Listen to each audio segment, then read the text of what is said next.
Guys, প্রিয় দর্শক, আমার ভাই বোনেরা, আসসালামু আলাইকুম। আজকে সরাসরি আমরা চলে আসলাম যশোর বড় বাজারের ভিতরে। কি সুন্দর সুন্দর রঙিন মাছ দেখা যাচ্ছে এখানে। ভেটকি মাছ দেখতে পাচ্ছেন ও চিংড়ি মাছ, আরও খুবই সুন্দর সুন্দর মাছ আছে এখানে। দেশি চিংড়ি ও বিভিন্ন ধরনের চিংড়ি মাছ আছে, 5-6 রকমের, ও পাবদা মাছ। আজকে সরাসরি চলে আসলাম যশোর বড় মাছ বাজারের ভিতরে।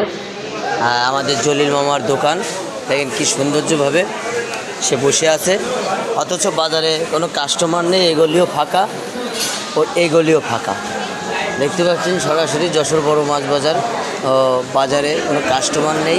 হ্যালো গাইস, আমার ভাই বন্ধুরা, আবার দেখা হবে আপনাদের সাথে পরবর্তী ভিডিও। হ্যালো গাইস, চলে আসলাম আবারও যশোর বড় মাছ বাজারের মধ্যে। খুব সুন্দর একটা পরিবেশ বাজারের মধ্যে, সরাসরি চলে আসলাম। খুবই সুন্দর পরিবেশ বাজারে। আজকে অবস্থা কাস্টমার হিসেবে খুবই খারাপ। যশোর বড় মাছ বাজার গাইস, আবারও চলে আসলাম সরাসরি। খুবই ভালো লাগছে ভাই, যশোর বড় মাছ বাজার সরাসরি। আজকে আমরা সরাসরি আছি যশোর বড় মাছ বাজারে। খুবই সুন্দরভাবে মাছ বিক্রি হচ্ছে। আজকে বাজারের কি পরিস্থিতি?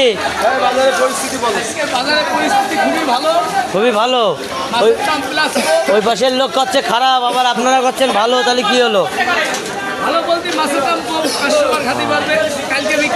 হ্যালো গাইস, দেখতে পাচ্ছেন খুব সৌন্দর্যভাবে এখানে মাছ আছে, বিভিন্ন ধরনের মাছগুলো। হ্যালো গাইস, আমার ভাই বোনেরা, একটু সরাসরি চলে আসলাম যশোর বড় মাছ বাজারে। বাজারে মাছ প্রচণ্ড ভাই, তো কাস্টমার নেই, বেচাকেনা নেই, খুবই খারাপ। সে সরাসরি চলে আসলাম যশোর বড় মাছ বাজার। দেখছেন প্রচণ্ড মাছ উঠেছে বাজারে, অথচ বাজারে কোনো কাস্টমার নেই। প্রচুর মাছ উঠেছে গাইস বাজারে, কাস্টমার নেই। মাছের চাহিদা খুবই আছে বাজারে, খুবই বেশি, ও কাস্টমারের চাহিদা খুবই কম। আজকে যশোর বড় বাজারের মধ্যে খুব সুন্দর।